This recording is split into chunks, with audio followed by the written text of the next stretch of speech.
Welcome to TG24 TV. నేను స్మలత.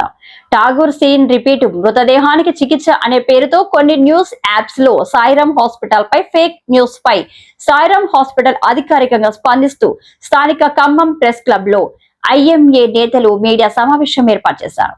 Sairam hospital యాజమాన్యం doctor Sunil Kumar Jangala మాట్లాడుతూ, మహబూబాబాద్ జిల్లా మరిపడకు చెందిన 13 ఏళ్ల యువకుడు అప్పటికే కామెర్లతో బాధపడుతూ చివరి దశలో తమ ఆసుపత్రికి వచ్చారని వైద్య పరీక్షలు నిర్వహించక కామెర్లకు నాటు వైద్యం పొంది రకరకాల ప్రయోగాలు చేసిన అనంతరం హైదరాబాద్లోని నిమ్స్కి వెళ్ళగా అక్కడ వైద్యులు కాలేయ పరీక్షకి బయాప్సీ పరీక్షకు పంపించగా ఫలితం 15 రోజుల్లో వస్తుందని చెప్పడంతో రోజురోజుకి ఆ యువకుడి ఆరోగ్య పరిస్థితి విషమిస్తుండడంతో కుటుంబ సభ్యులు మరలా నాటు వైద్యం చేయించి తప్పనిసరి పరిస్థితుల్లో ఖమ్మం మా సాయిరాం గ్యాస్ట్రో ఆసుపత్రికి తీసుకొచ్చారని పరిస్థితి విషమించినప్పటికీ వైద్యం చేయమని ప్రాధేయపడడంతో అంగీకార పత్రంలో కుటుంబ సభ్యులు సంతకాలు చేసిన అనంతరం 5 రోజుల పాటు చికిత్స తీసుకొని తరువాత సర్కార్ దవాఖానకు తీసుకెళ్తామని వెంటిలేటర్ తీసేయించుకొని వెళ్లటం జరిగింది. మా హాస్పిటల్ నుండి బయటకు వెళ్లేటప్పుడు కూడా ECG తీపించి గుండె యాక్టివిటీని చూపించి పంపడం జరిగింది. ఇటు ఘటనను కొన్ని సోషల్ మీడియా సంస్థలు ఠాకూర్ సినిమా సీన్ రిపీట్ 3 రోజుల క్రితం చనిపోయిన యువకుడికి వైద్యం చేసినట్లు చెప్పి 3 లక్షలు వసూలు చేశారని శీర్షికతో సోషల్ మీడియాలో వైరల్ అయ్యిందని, అది పూర్తిగా అబద్ధమని తెలియజేశారు. ఈ మీడియా సమావేశంలో IMA డాక్టర్లు మరియు పలువురు ప్రముఖ డాక్టర్లు పాల్గొన్నారు. నమస్కారం. నా పేరు doctor Sunil Kumar Jangala, గ్యాస్ట్రోంటాలజిస్ట్, Sairam hospital. Last 14 years గా ఖమ్మంలో గ్యాస్ట్రోంటాలజిస్ట్ గా పనిచేస్తున్నాను. ఒక అనుకోని సంఘటన, ఒక విచారకరమైన సంఘటన, ఒక దురదృష్టకరమైన సంఘటన జరగడం వల్ల నేను ఈ రోజు మీ ముందుకు రావాల్సి వచ్చింది. ఈ సంఘటన యాక్చువల్లీ అందరూ ముక్త కంఠంతో ఖండించాల్సిన విషయం. ఒక 13 సంవత్సరాల బాలుడు, లివర్ పాడైపోయిన బాలుడు, సిరోసిస్ ఆఫ్ లివర్ అంటారు దాన్ని. ఫస్ట్ ఆగస్ట్ లో ఆయనకు కామెర్లు వచ్చాయి. 2 months బ్యాక్ ఆగస్ట్ లో కామెర్లు రాగానే లోకల్ డాక్టర్ ఎవరికి చూపించుకున్నాడు, మరిపెడ బంగ్లా. అక్కడ తగ్గట్లేదని ఖమ్మంలో ఇంకొక హాస్పిటల్కి వచ్చారు. ఆ డాక్యుమెంట్స్ లేవు. అక్కడ నుంచి స్టార్ హాస్పిటల్ వెళ్ళారు, హైదరాబాద్. స్టార్ హాస్పిటల్లో చాలా టెస్టులు చేశారు.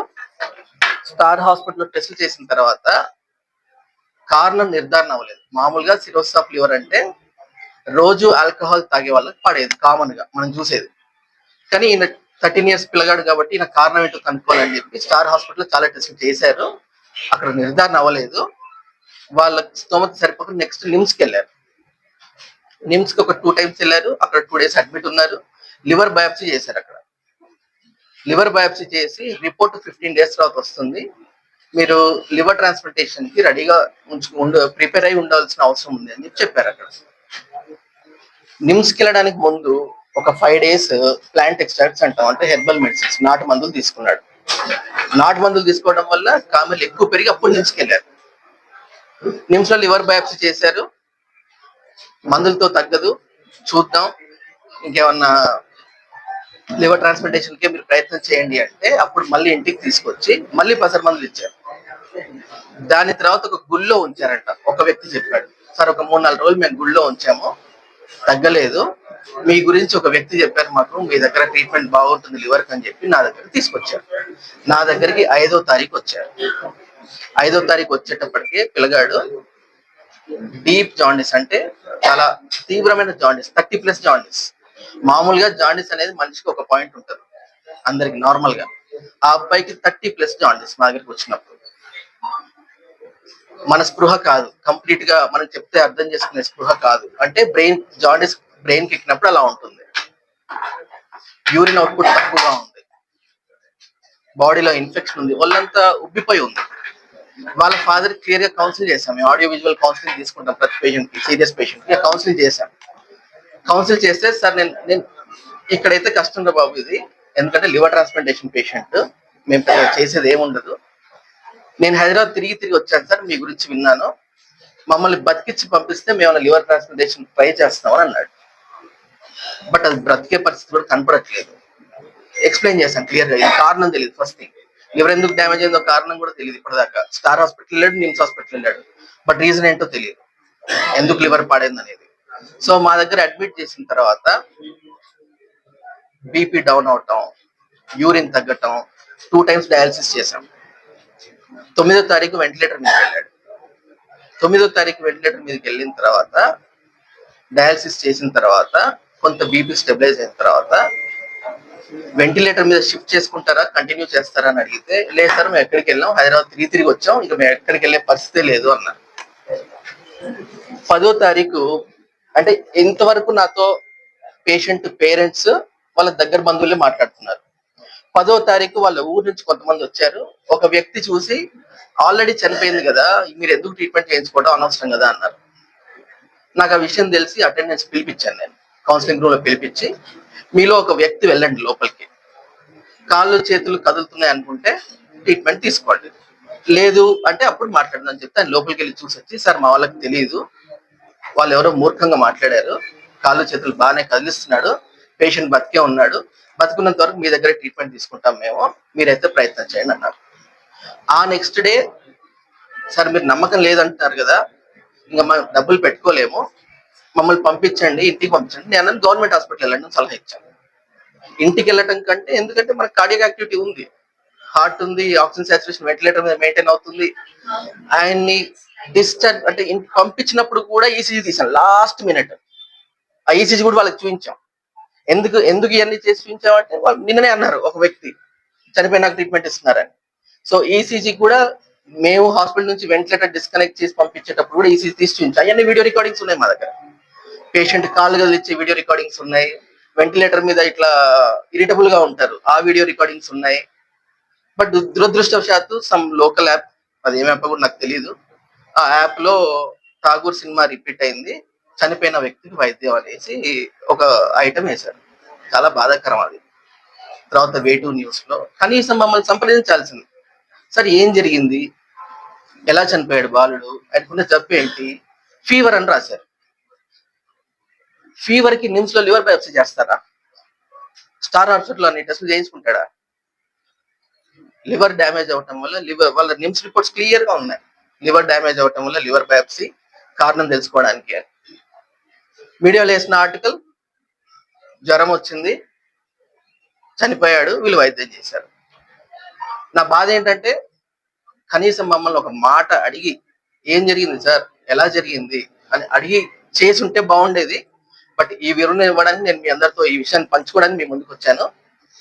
నెక్స్ట్ థింగ్, దీని మీద చూపించిన ఇంట్రెస్ట్, ఠాగూర్ సినిమా అలా జరిగింది ఇలా జరిగింది చనిపోయిన వ్యక్తికి వైద్యం అనేది దాని మీద చూపించిన ఇంట్రెస్ట్, వాళ్ళు కనీసం పసరు మందులు ఇవ్వకండి లివర్ పాడైనప్పుడు, పసరు మందులు ఇస్తే ఇంకా బ్యాడ్ అవుతారు, ఆ ఒక్క పాయింట్ చెప్తే ప్రజలకు ఉపయోగం అయింది కానీ అది ఎవరు చెప్పట్లా.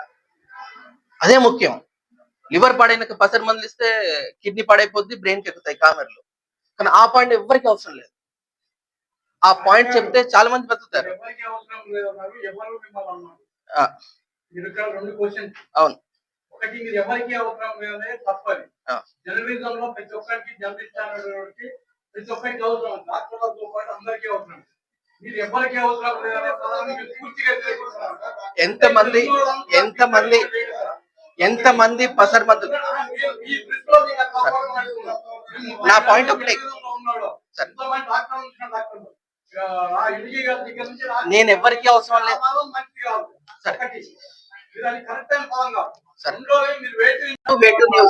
వాళ్ళిద్దరు పసర మందులు తాగకండి అనే పాయింట్ ని హైలైట్ చేస్తుంటే బాగుండేది, ప్రజలకు ఉపయోగం. ఇలా చనిపోయినాక ట్రీట్మెంట్ చేశారంటే ఆబ్వియస్లీ అది patient relationship and doctor relationship పాడవుతుంది. దానివల్ల నష్టం పేషెంట్స్ కి.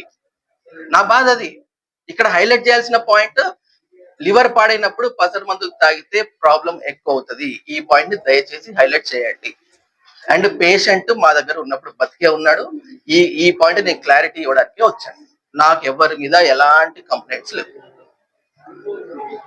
నేను ఎవరితోని ఇప్పటి వరకు గొడవ పెట్టుకునే వ్యక్తిని కాదు. నేను ఇప్పటి వరకు ఏ కాంట్రవర్సీలు కూడా ఉండను. మా నాన్నగారి పేరు మీద గత 8 years నుంచి Jangal Rajeshwararao saviour liver foundation అనే చారిటీ ఆర్గనైజేషన్ నడిపిస్తున్నాను. నేను ఎవ్రీ మంత్ ఫస్ట్ సండే ఫ్రీగా హెపటైటిస్ బి, హెపటైటిస్ సి టెస్ట్లు, liver fibroscan, hepatitis B vaccination ఇచ్చే ఏకైక ఎన్జిఓ ఆర్గనైజేషన్. నేను గూగుల్లో వెతికాను ఎవరైనా ఫ్రీగా హెపటైటిస్ బి వ్యాక్సిన్ ఇస్తున్నారా అని. గూగుల్లో ఆల్ ఓవర్ ఇండియాలో నాకు ఎక్కడ కనపడలేదు, మీకు కనపడితే చెప్పండి. హెపటైటిస్ బి వ్యాక్సిన్ ఫ్రీగా ఇచ్చే organisation Jangala Rajeshwararao saviour liver foundation. Thank you. మీకు ఏమైనా డౌట్స్ ఉంటే అడగండి. ఇప్పుడు ఈ స్టార్ హాస్పిటల్ గురించి చెప్తారు. ఇది ఒక కేసుకి సంబంధించి వాస్తవంగా ఇన్ని సంవత్సరాల నుంచి ఐఎంఏ ఎటువంటి యాక్టివిటీస్ చేస్తా ఉన్నారు. ఐఎంఏ ఉన్న డాక్టర్స్ అందరి గురించి మీడియా మిత్రులని మీ అందరికీ కూడా చాలా దగ్గరగా ఉంది ఐఎంఏ. గత 10-15 సంవత్సరాలుగా ఐఎంఏ చేస్తున్న యాక్టివిటీస్ కి మీరు సపోర్ట్ చేస్తా ఉన్నారు. జరిగే ప్రాబ్లమ్స్ ఏదైనా కానీ మీరు దగ్గరుండి కొన్నిసార్లు మాకు సపోర్ట్ గా ఉన్నారు, మేము కూడా మీకు సపోర్టింగ్ గా ఉన్నాం. ఇక్కడ సునీల్ సార్ రైజ్ చేసిన ఇష్యూ ఒక్కటే బాధ అయి ఉండొచ్చు కొంతమందికి, అంటే రాసిన ఒకళ్ళిద్దరికి ఆ మెసేజ్ కన్వే అవ్వడంలో తప్ప ఏమేమో కానీ మా బాధ ఒకటే. ఇందాక రవి గారు చెప్పినట్టు కానీ, సునీల్ గారు చెప్పినట్టు కానీ, నారాయణ సార్ చెప్పినట్టు కానీ, మేము అందరం చెప్పేది ఒకటే, ఏదైనా వార్త అనేది నిజం. ఇందాక రవి గారు చెప్పినట్టు వార్తలో ఒక సైడ్ విని మాత్రమే ఇప్పుడు నాకు నచ్చింది నేను చెప్పుకుంటాను, కానీ వార్త రాసే వాళ్ళ డ్యూటీ రెస్పాన్సిబిలిటీ, మీడియా మిత్రులుగా మీడియా అందరి రెస్పాన్సిబిలిటీ ఏంటంటే 2 వర్షన్స్ ఇన్న తర్వాత దాన్ని ఎనలైజ్ చేసుకొని దాంట్లో కరెక్ట్ ఏంటి, దాంట్లో సత్యం ఏంటి అనేది తెలుసుకొని రాయడమే అసలైన వార్త. సో ఇది ట్రూ జర్నలిజం. మీ అందరికీ నేను చెప్పే అంత పెద్దోని కాకపోవచ్చు, మీరు అందరు ఎన్నో ఏళ్ళ నుంచి ఎక్స్పీరియన్స్ జర్నలిస్ట్ ఇక్కడ ఉన్నారు. సో మా రిక్వెస్ట్ ఒక్కటే, ఈ ఒక్క ఇష్యూలో మాత్రం జస్ట్ పేషెంట్ వర్షన్ విని మాత్రం దాంట్లో రాయడం జరిగింది. అండ్ ఎస్పెషల్ గా నిజంగా ప్రింట్ మీడియా కానీ ఎలక్ట్రానిక్ మీడియా కానీ ఇలాంటి తప్పిదాలు యూజువల్ గా చేయవు. బట్ ఈ లోకల్ యాప్స్ ఇలాంటి వాటిలో నేను ఒక్కళ్ళని మెన్షన్ చేయట్లేదు. దీంట్లో ప్రాబ్లం ఏమొచ్చిందంటే డైరెక్ట్ గా పేషెంట్ లేదా నాకు సంబంధించి నాకు యాప్ ఉన్నట్టయితే నేనే న్యూస్ రాసేసి నేనే దాంట్లో అప్లోడ్ చేసే అవకాశం దాంట్లో ఉంది ఇలాంటి యాప్స్ లో. సో వీటిపైన అట్లీస్ట్ ఒక స్క్రూటినీ ఉండాలి, ఒక ఫిల్టర్ మధ్యలో ఎవరైనా దాన్ని ఫిల్టర్ చేసి వాస్తవం ఏంటి అనేది నార్మల్ గా ఇప్పుడు పెద్ద పేపర్స్ అయితే రాసుకుంటారు, ఎవరు పెద్ద న్యూస్ వాళ్ళు పంపించిన తర్వాత ఒక ఎడిటోరియల్ బోర్డు ఉంటుంది, దాంట్లో సత్యం ఏంటి వాస్తవం ఏంటి అని తెలుసుకున్న తర్వాతనే న్యూస్ పబ్లిష్ అవుతుంది. సో ఇలాంటి లోకల్ యాప్స్ వల్ల చాలా నష్టాలు జరుగుతున్నాయి. ఎందుకంటే ఇందాక సార్ చెప్పారు, ఇన్నేళ్ల నుంచి ఒక ఫౌండేషన్ నడిపించుకుంటూ ఇండియాలో ఎక్కడ లేని విధంగా హెపటైటిస్ బి వ్యాక్సిన్ కానీ సి వ్యాక్సిన్ కానీ ఫ్రీగా ఇచ్చే వైద్య ఆర్గనైజేషన్. అండ్ సార్ అనే కాదు చాలా మంది డాక్టర్స్ సార్ ఎంత సర్వీస్ చేస్తున్నారని అందరికీ తెలిసిందే, మీడియాలో మీరు అందరూ ఉన్నారు కూడా. ఒక ఇన్నేళ్ళు ఒక పేరు సంపాదించుకొని ఒక చారిటీ ఆర్గనైజేషన్ నడిపించుకుంటూ ఇంత మంచి పేరు సంపాదించుకున్న తర్వాత ఆయన చేసే మంచి పెద్దగా పాకట్లేదు, కానీ ఈ ఒక్క న్యూస్ వల్ల చాలా డిఫేమ్ అవుతున్నాం. ఎందుకంటే మా మోరల్స్ దెబ్బతింటాయి.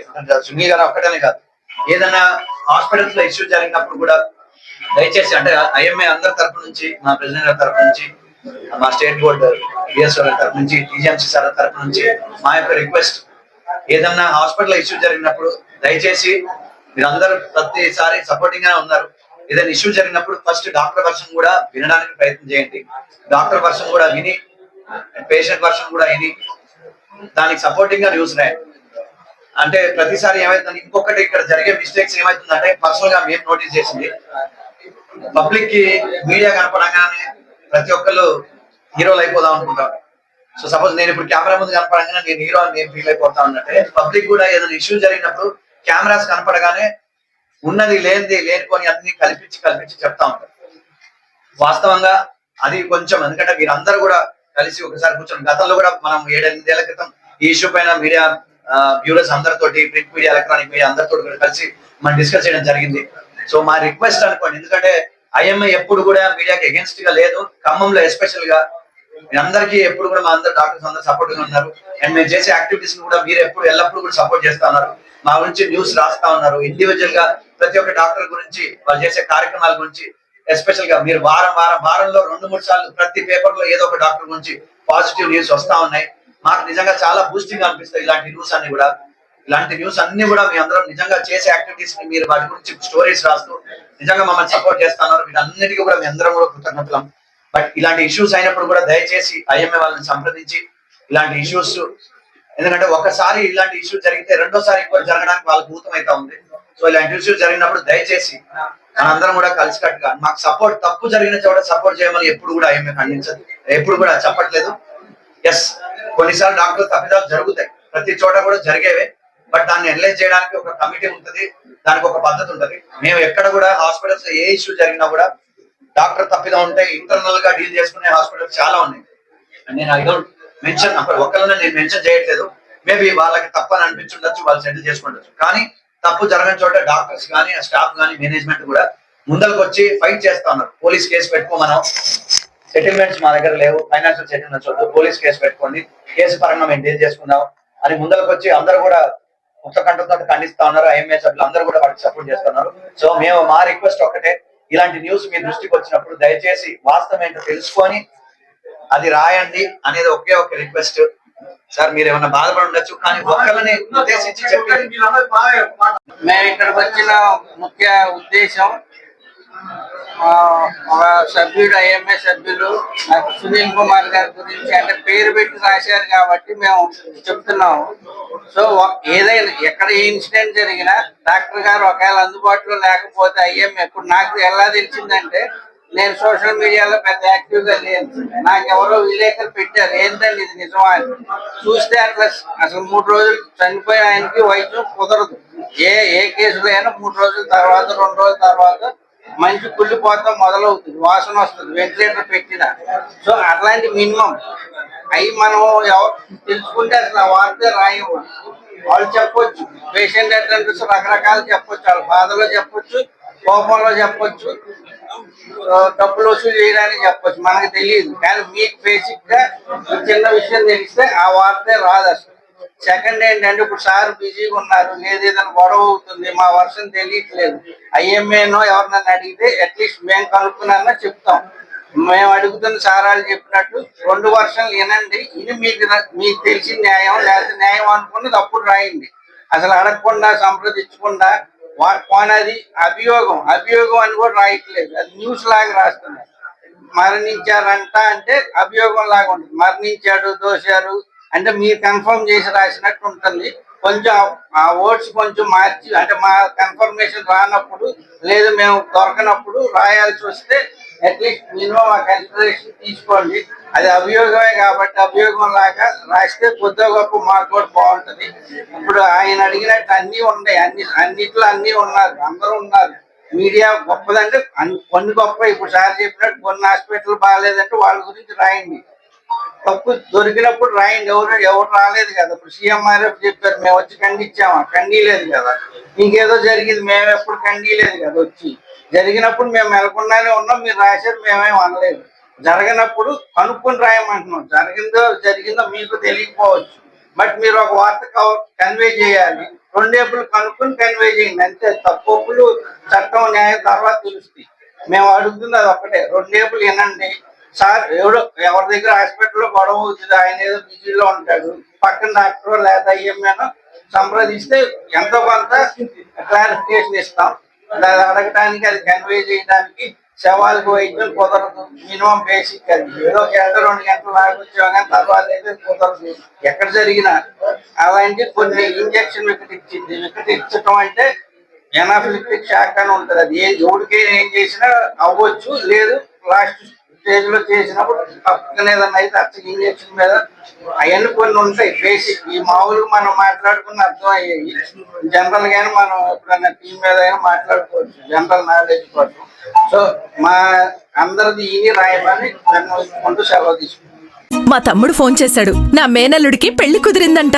అవునా, ఫ్లాట్ ఏదో కొంటానన్నాడు. వాస్తు కన్స్ట్రక్షన్ లాంటివి ఎన్ని చూడాలి, అంత ఈజీనా? ఇవన్నీ ఈజీ చేయడానికే కదా ఎంఆర్ కన్స్ట్రక్షన్స్ వాళ్ళు గుంటూరుకు 3 వైపులా 3 మంచి అపార్ట్మెంట్స్ నిర్మిస్తున్నారు. లాంలో రాధాకృష్ణ, గుజ్జనగూడలో యూవీ అర్బనైట్, తెనాలి రోడ్ లో కేవీ రెసిడెన్సీ. పక్కా వాస్తు, మంచి మెటీరియల్ వాడతారు, మేనేజ్మెంట్ బ్రహ్మాండంగా ఉంటుంది, 24 hours water supply, moreover time కి డెలివరీ. బావా నువ్వు చెప్పించోటే ఫ్లాట్ కొన్నాను, అది చెప్దామని వచ్చాను. ఎంఆర్ కన్స్ట్రక్షన్స్ మీ ఇంటిని అందంగా నిర్మిస్తాం. బ్రహ్మానందం చెప్తున్నాడని కాదు, అపార్ట్మెంట్ కు వచ్చి మోడల్ ఫ్లాట్ చూసుకుని బ్రహ్మాండంగా ఉందంటేనే కొనండి.